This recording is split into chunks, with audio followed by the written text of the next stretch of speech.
I've got an interview that I did with Mark Dawnford-May, who is the director of the Magic Flute. Yep, you haven't heard opera before on The Good, the Dove and the Global, and you have never heard opera like this. I suppose it's quite difficult because we do both theatre and opera. We don't see much difference in the two mediums in a way. So in that way, we're very unusual that we do both. We do what people would normally call plays and what people would normally call opera. How did you're British born, you've been working in South Africa for the last 11 years.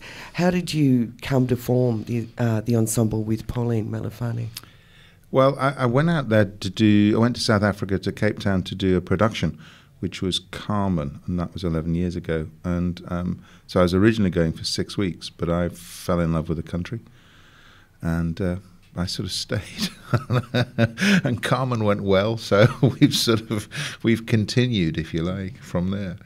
But it's a fantastic place. It's great being part of a new democracy in that way. You feel that what you do can make a difference. I mean, we've still got lots of problems, but South Africa is emerging. It's starting to create its own voice and really reflect the culture of most of its people. In terms of music and theatre, or music and opera, music and or any kind of cultural adventure, I guess, how is this being expressed in terms of being able to represent everybody? It's difficult still because the country's very divided still on economic lines. There's huge gaps still between rich and poor. And unfortunately, that's quite clear along a racial divide as well. So we've got a long way to go. So in terms of audiences and things, it's quite difficult still to attract a mixed audience. You'll either find an event attracts a mainly black audience or a mainly white audience, and trying to bridge that and build a new nation and bring people together is sort of part of our mission, if you like.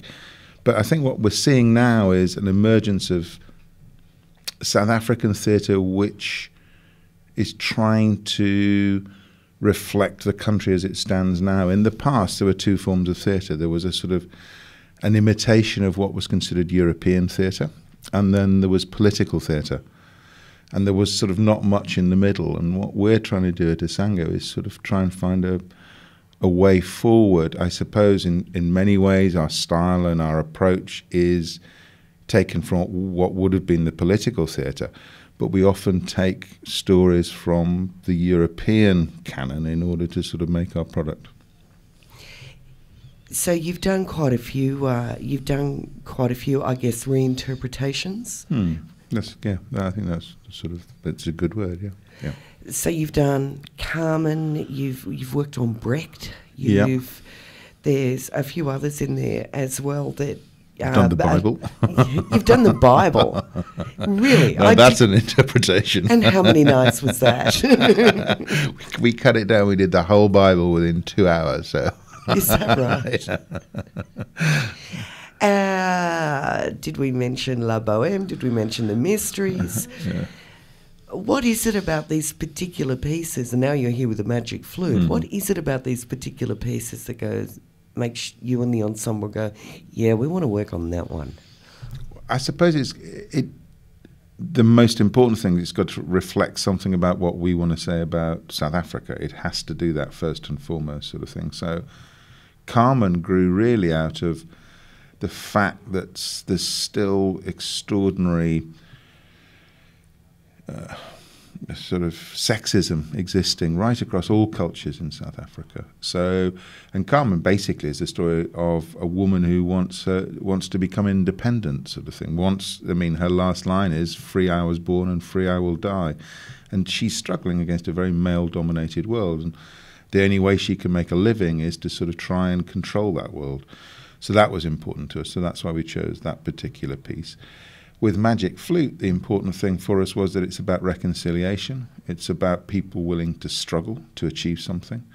And that obviously has got a very strong sense of South Africa for us as well.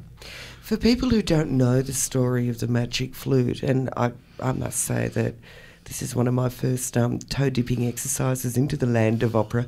What is the story of the Magic Flute? Well, the fantastic thing about it is when Mozart wrote it, he wrote it for a variety theatre. He didn't write it for one of the sort of the court performances that he'd done in the past.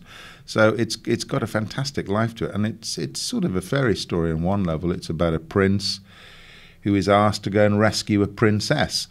And on that level, it's a very simple story, and sort of I've got a small child who can sit through it and enjoy it on that level. But on other levels, it's about the princess's mother is the queen of the night, and the person who's sort of captured the daughter, he only appears during the day. So it's sort of night and day, sun and moon, and it's really about the how can you reconcile seemingly impossible opposites, or how does that really work, sort of thing. The funny thing is there's no real, I mean, it's set in Egypt, which is sort of, so at least it's Africa, at least the other end, but it's Africa. But there's no one knows where Mozart took the story from or where the story grew from. But what's quite interesting is when we started on it, that one of the cultures in South Africa, the Songan culture, has a myth about a magic flute, and that if a brave young man is prepared to play this magic flute when the storm bird appears, the storm bird brings thunder and lightning and death, then the storm bird will leave that particular community alone. And the similarities between this folktale and the magic flute are enormous. So the stage direction when the Queen of the Night appears is that she appears in thunder and lightning. The hero has a magic flute, which once he plays, brings comfort to the community, sort of thing. So whether through a process of adaptations and sort of passing by word of mouth, it's possible that in fact one of what is considered one of Europe's greatest music theatre pieces in fact had its tradition in an African folktale. It's quite possible. So it's quite circular. There's a Yeah. really nice rhythm to it. Yeah. And why wouldn't the Magic Flute, South African style, be a trumpet, aka Hugh Masekela? There are so many different, correlations and bits and pieces and appropriations that they've done with this production. I'm really, really looking forward to it. And I wasn't mucking around when I said I know bugger all about opera. I really don't. But the way Mark Dawnford-May speaks about it and speaks about the idea of, I guess, these great composers not just making up ideas, they're all part of that collective unconscious of taking, I guess, different tribal tales from all around the world and putting them into, I guess, some kind of Western context, if you get what I mean. I mean, it was written in 1791, and we all know, but by 1791, Orientalism had kind of swept Europe, and a lot of myths and a lot of folk tales had been collected, and different theories were starting to be worked on. Anyway, I've got another little bit chatting to Mark, so let's go back to Mark. So yourself and Pauline Malefane founded the ensemble, and she plays the Queen of the Night. She's reprising her role as this, or bringing.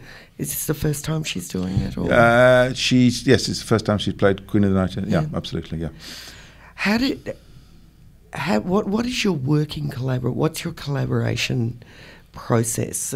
Like, you obviously look at things like Magic Flute, and you can see and you can hear this story in it that has a great resonance with different people in South Africa. In terms of looking over the whole canon of what you've done, it's like, I got this idea. And then you sit down with your set designers and Pauline and everybody else and then work it out. Is it a collaborative kind of effort? Very much so. No, it's very collaborative right from the start. So we work very much as an ensemble. So in the rehearsal room, everyone has a role to play, but there's no hierarchy about who could come up with the right idea for a particular scene, for example. So it's a very collaborative process in that way. But yes, I mean, Pauline is key to that sense of it, and has been for the last 11 years, is that I suppose without my relationship with Pauline, it would be quite difficult to be as clear and sometimes as radical about what we're doing. When Mozart wrote the Magic Flute, it was for a full orchestra. So we're talking, what, 76 instruments? It was slightly less than that, but yes, it was a full orchestra. You got marimbas. How do you approach the music?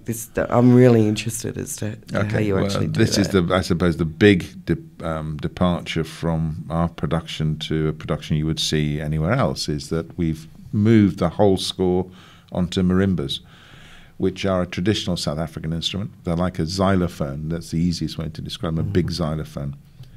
But the traditional South African marimba doesn't have any sharp or flat notes. So we've had to rebuild instruments with these notes in so that we could play the whole of Mozart. But every note Mozart wrote, we play, but we played on a marimba. And then on top of that, we use djembe, and we sometimes use oil drums and dustbins as well to give a more percussive sound. And then we use voice as well to sort of match in where some of the instruments were. We use a vocal line instead, so someone might in fact be singing the line of the violin, say. So, but within that you get the sense of the score. And what's been amazing, I suppose, in the history of this production, and we've been doing it now for what, 4 years, that the opera buff, the person you would expect to rear most against it in a way, they've been some of our biggest fans. And that's great, and yet it goes right across. And people who are experiencing opera for the first time, I think, find it probably more accessible than some productions.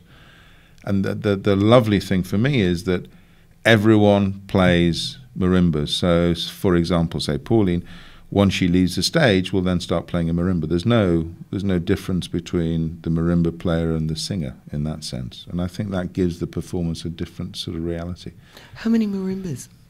We're using 8 here. We can use up to 12, but they're very loud instruments. Because they're like a lot of African instruments. They're made to work outside. So you put them in a. I mean, obviously theatres are quite big spaces, but relatively small spaces. They make quite a lot of sound. So we're using 8 here. Great. And I guess my last question is, while you're talking about the Magic Flute again having that resonance with folk tales and whatever else, is part of the reappropriation about the idea of, yep, we're South African, but you guys have got these absolute, what do you call it, pinnacles of culture that you consider to be the pinnacles of culture. Is it about saying, yep, we can do this stuff too? That's one. And two, is it about making it accessible to everybody? It's a really complicated question. Yeah, I mean, I suppose in some ways we're saying, I don't know, like football or something. Yeah, I mean, it started, it may have originated in Europe, but actually there's no reason why we can't do it just as well. And we're going to try and do it a lot better, if you want the truth. But also, the stories that a lot of the so-called European great works are based on have their traditions way beyond Europe. I mean, in all sorts of other cultures. I mean, it's impossible to claim the story of Carmen, for example, as a European story. It's not. It's a universal story, and you'd find it in nearly every culture in the world. And it's just that we're using, I suppose, we use as our starting point or as the catalyst that piece. But by the time it's been through Isango, it becomes South African. It's not European anymore.